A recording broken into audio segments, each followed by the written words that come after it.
Le bon plan du jour, approchez-vous, est écologique, économique, facile à réaliser. Vous allez même peut-être pouvoir cueillir vos encens en Bourgogne-Franche-Comté grâce à une deuxième Émilie. Ah oui, une Émilie, pas en cacher une autre. Bonjour à vous, Émilie Cuissard. Bonjour. Merci d'être là. Vous êtes ethnobotaniste et ensemble, on va parler de toutes ces belles plantes que nous allons pouvoir cueillir chez nous. Et vous utilisez l'encens de temps en temps, Tiffaine, ou pas? Oui. Ouais. Alors d'ailleurs, on dit encens ou encens selon vous? Moi, je pensais que c'était encens. Moi, je pense aussi. Qu'est-ce qu'en pense Émilie Cuissard? C'est ça, c'est bien, ça on dit plutôt encens. D'accord. Elle va nous apprendre à bien choisir nos encens. Vous êtes ethnobotaniste, c'est ça? Ethnobotaniste, en deux mots, c'est quoi? En fait, je m'intéresse aux plantes en elles-mêmes et aussi aux usages qu'on peut en faire. Donc tous les usages, la cuisine, plantes médicinales, la teinture, voilà, tout ça. Et vous êtes surtout co-auteur d'un ouvrage qu'on va découvrir qui s'appelle Cueillez vos encens. À quoi est-ce qu'on doit faire attention quand on achète de l'encens? En fait, il faut être très prudent parce que les encens du commerce sont, souvent viennent avec des produits lointains. Il peut y avoir des produits chimiques dedans, donc vraiment faire attention à quand on veut acheter un encens, qu'il n'y ait pas une odeur qui soit trop chimique déjà, parce que effectivement, il peut y avoir des substances nocives à l'intérieur. Ouais, et puis souvent c'est des choses un peu bizarres quand on commence à regarder les étiquettes, on se dit oula.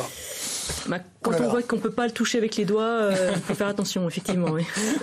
Bon, donc c'est pas très réjouissant. Votre ouvrage nous apprend à cueillir l'encens. J'ai envie de vous demander si en Bourgogne-Franche-Comté, on peut trouver de quoi cueillir pour fabriquer ces encens. Tout à fait, tout à fait. Justement, l'intérêt on a écrit cet ouvrage pour pouvoir éveiller les personnes sur le fait qu'on va trouver toutes les plantes, en tout cas une grosse partie des plantes qu'on peut utiliser pour faire des encens. Alors bien sûr, pour faire des encens, on va ramasser les plantes puis auparavant les faire sécher. On ne peut pas faire brûler des plantes fraîches. Oui, alors justement dans le livre, là, Cueillez vos encens, vous avez fait, quand vous dites on, c'est pas le nounoiement royal, hein, c'est monsieur, c'est votre compagnon, c'est Nicolas Clémendo, oui, qui est le co-auteur de cet ouvrage que j'ai là, qui s'appelle Cueillez vos encens. On apprend à réaliser ces fameuses recettes originales et simples pour élaborer quelques créations avec des plantes comme celles que vous avez devant vous. Et ça, c'est des choses qu'on peut trouver chez nous, quoi. Tout à fait. Alors, vous allez me dire, la lavande, la lavande, effectivement, c'est plutôt dans le sud, mais on a tous, en tout cas, toutes les personnes qui ont un jardin, en général, on a tous un peu de lavande, donc on peut utiliser la lavande de son jardin, il n'y a pas de problème. Les genévriers aussi sont des plantes qu'on trouve un peu partout. Moi, j'ai vu du pin aussi. Oui, du pin, oui. Alors là, c'est plutôt les aiguilles de pin que j'ai là, c'est plutôt du pin maritime, mais on peut toujours aussi utiliser aussi du pin sylvestre. Ça marche tout aussi bien. Ça serait pas du bouleau à côté, là? Oui, tout à fait, de l'écorce de bouleau. Donc, qui est vraiment une plante dont on a retrouvé des utilisations dans des sites palafitiques dans le sud du Jura.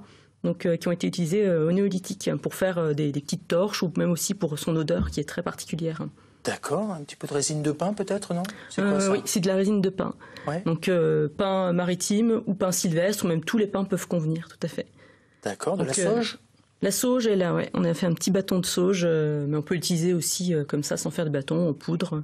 Puis ici, on a aussi de l'armoise. C'est quoi ça? L'armoise, c'est donc cette plante-là, c'est une petite plante herbacée qui va produire beaucoup de fumée, qui est très intéressante parce qu'elle va apporter beaucoup de détente. Après, l'odeur n'est pas forcément super intéressante, donc il faut la faire en mélange en fait. Ça veut dire que notre terre est riche de plein de choses finalement pour fabriquer de l'encens. Donc c'est inutile d'aller en chercher très loin. Je pense au Liban notamment parce que souvent on pense encens égale Liban. Au Liban, oui. Entre autres.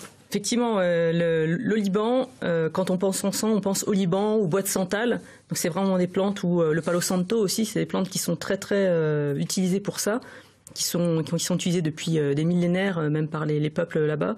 Et on les a beaucoup importées à l'époque parce que c'est des bois ou des plantes qui étaient précieuses. Mais finalement, on n'est pas obligé d'aller chercher ça si loin. Quand on a, par exemple, là j'ai du bois gras de pin sylvestre, ça sent une odeur formidable, vraiment très intéressante. Mais je voulais quand même préciser que toute combustion est nocive, toute combustion de plantes est nocive pour la santé. Donc, quand on veut faire brûler de l'encens chez soi, il faut bien, une fois qu'on a fait brûler les encens, évacuer la fumée pour ne pas être en contact avec la fumée. C'est pas bon de respirer les fumées.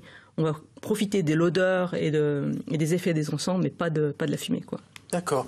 Ce qui est bien, c'est que dans cet ouvrage, on retrouve, je l'ai noté, 34 espèces communes pour leur parfum étonnant et leurs bienfaits, avec surtout des fiches pratiques qui sont illustrées pour mieux connaître et explorer le potentiel de toutes ces plantes. Et ça, c'est génial. Tout à fait, on peut utiliser, selon les plantes, il va y avoir diverses parties qui vont être utilisées. Ça peut être les feuilles, ça peut être les fleurs, ça peut être les racines parfois, les écorces ou les résines. Et aussi, on propose aussi un petit déroulé pour pouvoir fabriquer son charbon. Parce que les charbons du commerce, qu'on appelle parfois charbon à chicha, ce genre de choses, sont des charbons qui peuvent être très nocifs. Donc du coup, c'est intéressant de pouvoir aussi fabriquer son propre charbon pour pouvoir avoir tous les effets bénéfiques de l'encens et pas de produits chimiques, quoi. Moi, j'ai dit bravo, vous êtes formidable. Vous êtes à Saint-Julien, près de Saint-Amour, dans le Jura, avec Nicolas. Vous êtes des amoureux de la nature et vous nous permettez de cueillir des encens. C'est aux éditions Terran. Voilà, je montre le livre. Nicolas et Émilie. Super, maman de Simon et Yanaël. Voilà, comme ça on n'a oublié personne, toute la famille. Génial.